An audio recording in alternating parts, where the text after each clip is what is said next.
നമസ്കാരം. കാന്തല്ലൂർ പഞ്ചായത്തിൽ life mission പദ്ധതിയിൽ ജനറൽ വിഭാഗത്തിൽ അപേക്ഷിച്ചിട്ടുള്ള അർഹരായ മുഴുവൻ പേർക്കും വീടുകൾ അനുവദിച്ചതായി പ്രസിഡന്റ് എസ് ശിവൻരാജ് അറിയിച്ചു. നിലവിൽ 241 വീടുകൾ പദ്ധതി പ്രകാരം ജനറൽ വിഭാഗത്തിൽ അനുവദിച്ചിട്ടുണ്ട്. ഇതിൽ 36 വീടുകളുടെ എഗ്രിമെന്റ് നടപടികൾ ഇതിനകം പൂർത്തിയായി. അടുത്ത ആഴ്ച ആദ്യ ഗഡു തുക വിതരണം നടത്തും. അദ്ദേഹം വിശദമാക്കി. ஒரு அபிமானம் உண்டு நமக்கு. இந்த காந்தலூர் பஞ்சாயத்துல நம்மளுடைய நிறுவன உத்தியோகஸ்தன் விவோ வச்சு இது பரிசோதிச்சு இது வெளியே விடாம நியூஸை சரியான முறையில படிச்சு யாருக்கெல்லாம் வீடெல்லாம் வெரிஃபிகேஷன் நடத்திருக்கு பேர் வச்சு பஞ்சாயத்தை கூப்பிட்டா வீடு கொடுத்துருவாங்க. பேப்பர்ல ஏதோ சிக்கல் வந்து அது வேற ஒரு விஷயம் அப்படின்னு சொல்லி மனசிலாக்கி இன்னைக்கு கொடுக்கக்கூடிய வீடு எத்தனை தெரியுமா? 241 வீடுக்கு ஜன்னல் விவாதத்துக்கு வீடு கொடுக்குறோம். இந்த காந்தலூர் கிராம பஞ்சாயத்து கையடிக்கவே நடிக்கும்.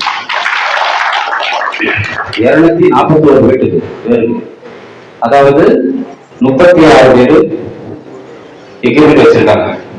இந்த வேலையில நான் யாருக்கிட்டயே சொல்ல, இத்தனை பேருக்கு முன்னாடி சாட்சியா இருத்தி கொண்டு 36 ஆடுகளுக்கும் அடுத்த வாரம் பேங்க்ல கொண்டு பில் கொடுக்க கிராம சேவகனை உத்தரவிடுகிறது. அடுத்த வாரம் உங்களுக்கு பில் கொடுக்குறோம். அடுத்து பாக்கி உள்ள ஆளுகளுக்கு ஒரு விஷமானு தெரியுமா? இன்னைக்கு கூட ஒரு அம்மா கூப்பிட்டு எனக்கு வர முடியல, வீடு என்ன ஆகும்? ஒண்ணுமே ஆகாது, பயப்படாண்டா. வர முடியாது. நீங்க எத்தனை பேர் எங்களுக்கு தெரியும்? தொழில் உறப்புல 369 ரூபா போனா என் வீட்டை கழிய, என் குடும்ப சூழ்நிலையை கழிய முடியாதுன்னு சொல்லி வராத அம்மாமாரும் இருக்காங்க, வயசானவங்களாம் இருக்காங்க. ஆனா அவங்க வரலன்னு சொல்லி வெறுக்கல. இந்த மெசேஜ் எல்லாம் அவங்ககிட்ட சொல்லணும். நிறைய காரியம் இருக்கு சொன்னதுக்கு. அதனால மட்டும்தான் அவங்க வர சொல்லணும். நீங்க வராதவங்கனால அப்படி இல்லாம தட்டி கழிக்க போறதும் இல்லை. ஒரு காரியம் எங்களுக்கு ஒரு அபிமானம். இந்த நம்ம மேகலையில ஒரு பழக்கம் இருக்கு. ஒரு கட்டில் கொடுத்தா கார்த்திகை கொடுத்த கட்டில்னு சொல்லுவாங்க.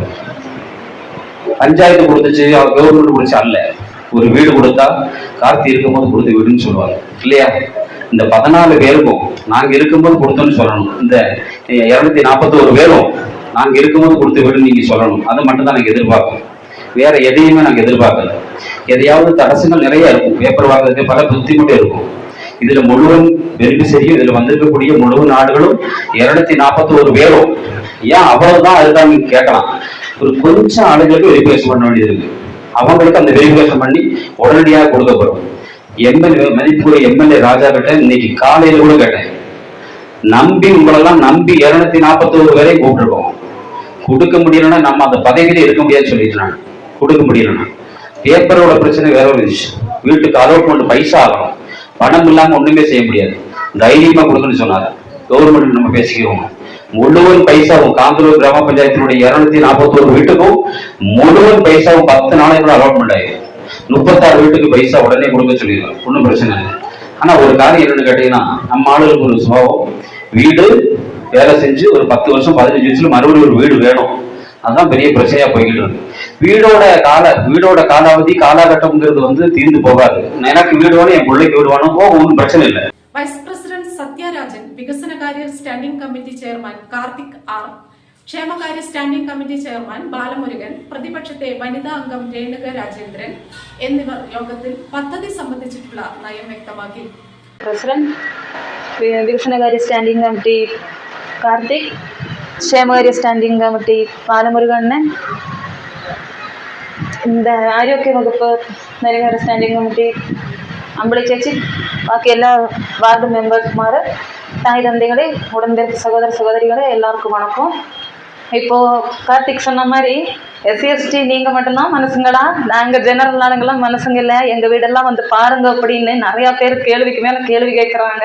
நாங்கள் இதை புதுசாக பரண சமிதிக்கு இந்த லைஃப் பദ്ധதி ஃபஸ்ட்டு மீட்டிங் இது இன்னைக்கு கூடியிருக்கோம். இப்போ எல்லாரையும் விட எங்களுக்கு இப்போ சந்தோஷமா இருக்கு. இவ்வளோ பேருக்கு ஒரு வீடு ஜெனரல் லிஸ்ட்டில் பாஸ் ஆகிருக்குன்னா எங்களுக்கு எல்லாருக்குமே சந்தோஷம்தான். இப்போ நானே இங்கே இருக்கேன், நானே எஸ்டி தான். ஆனால் நிறைய தடவை நானே வீட்டுக்கு எழுதி கொடுத்து எனக்கே ஒரு வீடு கூட இல்லை. அது ஒன்றும் சொல்லணும்ல. இங்கே அப்புறம் இப்போ ஒரு வீட்டுல ஒரு குடும்பத்திலேயே 2 வீடு 3 வீடு கூட வாங்கினவங்கலாம் இருக்காங்க. இனி அதுக்குமே இதெல்லாம் நடக்காது. வீட்டை வந்து நேரடியா பார்த்து அதுல அருகதைப்பட்டவங்க யாருன்னு பார்த்து லிஸ்ட் எடுத்ததுக்கு அப்புறம் தான் இந்த வீடை கொடுப்பாங்க. என்ன ஒரு காரணம், வெளியே நின்று நல்லா ஸ்ட்ராங்கான வீடா இருக்கும், வெளியே நின்று போட்டோ எடுக்கும்போது நல்ல வீடா தான் தெரியுது. ஆனா மழை பெய்யும் போது தான் உள்ள இருக்கிற சூழ்நிலை எல்லாருக்கும் தெரியும். நீங்க என்ன பண்றாங்க, நல்ல வீடா இருக்கிற போது உள்ள இருந்த அந்த மழை வரும்போது எப்படி மழை தண்ணி உள்ள ஒழுகுதோ அந்த நேரத்துல ஒரு வீடியோ எடுத்து வைங்க. அதை வந்துட்டு நீங்க இங்க வந்து காட்டினா போதும்ல. வெளியே நின்று பார்க்கும்போது இதை போட்டோ எடுக்கிறாங்க, போட்டோ எடுக்கும்போது இல்ல இது நல்ல வீடு தான், இந்த இவங்களுக்கு வீடு கொடுக்க வேண்டாம் அப்படின்னு வந்து சொல்லுவாங்க. அதை நீங்க தான் அந்த டயத்துல அந்த மழை பெய்யும் போது அந்த வீட்டு படுக்க முடியாத சூழ்நிலை, சமையல் பண்ண சூழ்நிலை. எங்க வார்டுலயே நிறைய பேர் எங்க வீட்டை உள்ளெல்லாம் போய் காணிச்சாங்க, நாங்க ஜெனரல தான் எங்களுக்கு வீடு கொடுக்க மாட்டேங்கிறாங்க, போட்டோ எடுத்து எங்க நல்ல வீடுன்னு சொல்லி பேசுறாங்க அப்படிங்கிறாங்க. இப்போ இதுல என்ன இவ்வளவு பேருக்கு எங்களுக்கு வீடு ஜெனரல் லிஸ்ட்ல வீடு வந்ததே நல்லதான். என்ன நான் சொன்ன மாதிரியே ஒரு வீடியோ எடுத்து நீங்க வைங்க, அதுதான் உங்களுக்கு நல்லது. இப்போ அதுல நம்ம கூடுதல் விவரம் பேசுறதுக்கு வந்து நம்ம பஞ்சாயத்து பிரசிடென்ட் அவங்களை தொடங்கி வைக்க பண்றோம். பஞ்சாயத்தோட ஒரு அபிமான ஒரு நேட்டம்னு சொல்லலாம். ஏன்னா போன 5 வருஷமாவே ஒரு ஜெனரலுக்கு இதுவரைக்கும் வீடு எக்ரிமெண்ட் வச்சா கூட பைசா கிடைக்காத ஒரு சூழ்நிலை இருந்துச்சு. நிறைய ஒரு பராதிகள் மட்டும் இல்லாம நிறைய பேருக்கு அடிஸ்தானமா அவங்களுக்கு ஒரு வீடு இல்லை அப்படிங்கிறது வந்து ரொம்ப சங்கடமான விஷயம். இன்னும் அதில் நிறைய பேர் இருக்காங்க, ஜெனரல் விவாதத்தில் பட்டவங்க நிறைய பாவப்பட்டவங்க நிறைய பேர் இருக்காங்க. அவங்களுக்கு வீடு வச்சு கொடுக்கணுங்கிறது எங்களோட ஆசையும் தான். வந்த உடனே நாங்கள் ஃபர்ஸ்ட் எல்லாமே பேப்பர் எல்லாம் எடுத்து பார்த்தோம். நிறைய பேருக்கு பாஸா இருந்துச்சு, நிறைய பேர் எக்ரிமெண்ட் வச்சிருக்க கூட அவங்களுக்கு பைசா எதுவும் ஏறணும் இல்லை. என்ன எதுங்கிறதுல நம்ம விசாரிச்சு பார்க்கும்போது கொஞ்சம் பேருக்கு நிறைய டாக்குமெண்ட்ஸ் பிரச்சனை இருக்கு, என்ஓசிகளும் இருக்கு, அதே மாதிரி வில்லேஜ்ல இருந்து நம்ம அந்த சர்டிபிகேட் வாங்கக்கூடிய காரியங்கள்லாம் இருக்கு. இதெல்லாம் செஞ்சு கொடுக்க முடியல. அந்த பேப்பர்கள் சரியா ஆக்கணும். அதுக்கு என்ன செய்யலாம், உங்களுக்கு நிறைய பிரச்சனைகள், ஏதாவது வாங்க முடியாத பேப்பர்கள் ஏதாவது இருக்கா என்னங்கிறது வந்து நம்ம வந்து இப்போ ஒரு சர்ச்சையே பண்ணலாம். சர்ச்சை பண்ணி நம்ம தீர்மானிக்கலாம் எந்த மாதிரி வேணும், உங்களுக்கு எந்த மாதிரி சப்போர்ட் வேணும். எங்களோட ஆசை என்னன்னா அத்தனை பேருக்கும், இந்த பாஸ் ஆன எலிஜிபிள் ஆன அத்தனை பேருக்கும் எக்ரிமெண்ட் வச்சு வீடு வச்சு கொடுக்கணும் எங்களோட ஆசையும். இந்த வர்ண சமிதி அதைத்தான் எதிர்பார்க்குது. பாவப்பட்டவங்க நிறைய பேர் இருக்காங்க, நிறைய பேருக்கு அவங்களுக்கு ஒரு நல்ல ஒரு வீடு உண்டாகி கொடுக்கணும். சர்க்கார் நம்ம கவர்மெண்ட், கேரளா கவர்மெண்ட்டும் எதிர்பார்க்கக்கூடியது. கிட்டத்தட்ட 5 லட்சம் பேருக்கு லைஃப்ல வீடு வச்சு கொடுத்துருக்காங்க இதுவரைக்கும். இனியும் வீடு வச்சு கொடுக்கறதுக்கு நம்ம கவர்மெண்ட், கேரளா கவர்மெண்ட்டும் முன்னாடி நிற்குது. அதவே நாங்க பின்தொடர்ந்து இந்த பரண சம்மதி அதை கூடவே நிற்போம். உங்களுக்கு அதாவது அறிவிக்கப்பட்டவங்களுக்கு யாருமே நாங்க மாற்றி நிறுத்த போறது கிடையாது. இந்த லிஸ்ட் கூட நீங்க இடத்துல பார்த்தோம்னா நீங்க சொல்லலாம், இதுல நிறைய பேருக்கு இப்போ காந்தலூர் கிராம பஞ்சாயத்துல வந்துட்டு ரொம்ப பேர் ஜெனரலுக்கு வந்துட்டு எஸ்சி எஸ்டிக்கு மட்டும்தான் நான் எல்லாரும் வீடு கொடுத்தாங்க, எந்த அனுகூலியமும் ஜெனரலுக்கு கிடைக்க மாட்டேங்குது. நிறைய பிரச்சனை வந்து இருந்துச்சு. நிறைய கிராம சபையாகட்டும் ரோட்டு வழி விடவே மாட்டிக்காங்க யாருமே. நாங்க ஓட்டு போடலையா, எனக்கு நிறைய பிரச்சனை உண்டாக்குறாங்க. அப்ப எல்லா ஜெனரலுக்காருக்கும் வந்திருக்காங்க. அக்ரிமெண்ட்ல பேர் வச்சவங்க, வீடு பார்த்து போனவங்க, பிஎம்ஆர் வைல, லைஃப் மிஷன்ல எல்லாம் சென்சஸ் எடுத்து வீடை மட்டும் பார்க்க போறாங்க. இதுவரை வீடு வைக்கவும் கூப்பிடல, அக்ரிமெண்ட் வைக்கவும் கூப்பிடலன்னு நிறைய பிரச்சனை சொன்னாங்க. அப்ப அதுக்கெல்லாம் ஒரு தீர்மானம் எடுக்க வேண்டி பஞ்சாயத்து கமிட்டிலையும் அதோட மெம்பர்மார்களும் ஆலோசிச்சு நம்ம காந்தலூர் பஞ்சாயத்துல வந்துட்டு 214 பேர் 41 பேர் ஜெனரல்காரங்க வந்துட்டு வீட்டுக்கு அபேஷன் கொடுத்ததும் அவங்களுக்கு லைஃப்ல வந்துட்டு பேர் எடுத்து ஆகணும்.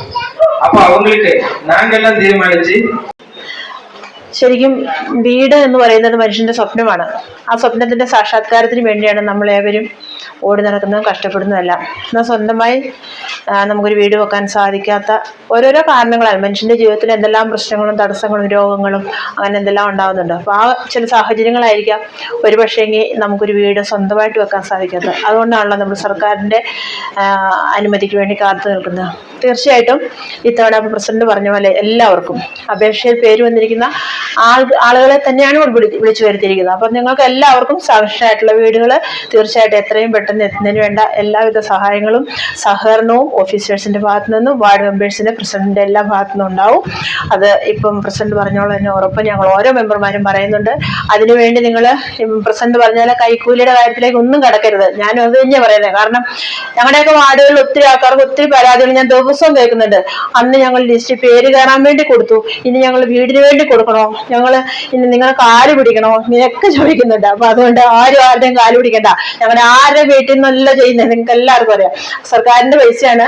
അത് അവിടുന്ന് വാങ്ങി നിങ്ങളിലേക്ക് എത്തിക്കുന്ന ഇടനിലക്കാർ മാത്രമാണ് ഞങ്ങൾ. തീർച്ചയായിട്ടും അതിന് വേണ്ടുന്ന എല്ലാ സഹായ സഹകരണങ്ങളും ഞങ്ങളുടെ എല്ലാവരുടെയും ഭാഗത്തു നിന്നുണ്ടാവും. എത്രയും പെട്ടെന്ന് എല്ലാവരും വീടൊക്കെ വെച്ച് നല്ല രീതിയിൽ ജീവിക്കാനുള്ള അനുഗ്രഹം ദൈവത്തിന്റെ ഭാഗത്തു നിന്ന് ഉണ്ടാകട്ടെ. അപ്പൊ ഇവിടെ എന്റെ കടമ എന്ന് പറയുന്നത് നന്ദി പറയുക എന്നുള്ളതാണ്. ആദ്യമായി യോഗത്തിന്റെ അധ്യക്ഷ വൈസ് പ്രസിഡന്റിന് ഹൃദയം നിറഞ്ഞ നന്ദി അറിയിക്കുന്നു. ശേഷം നമ്മുടെ ഉദ്ഘാടകനായിട്ട് നമ്മുടെ പ്രസിഡന്റിനും ഹൃദയം നിറഞ്ഞ നന്ദി അറിയിക്കുന്നു. ശേഷം നമ്മുടെ എല്ലാ വാർഡ് മെമ്പേഴ്സിനും അതുപോലെ തന്നെ ഇവിടെ കൂടിയിരിക്കുന്ന എല്ലാ അംഗങ്ങൾക്കും എല്ലാ ഗുണഭോക്താക്കൾക്കും ഹൃദയം നിറഞ്ഞ നന്ദി അറിയിക്കുന്നു. നന്ദി, നമസ്കാരം. News desk Marayoor vision.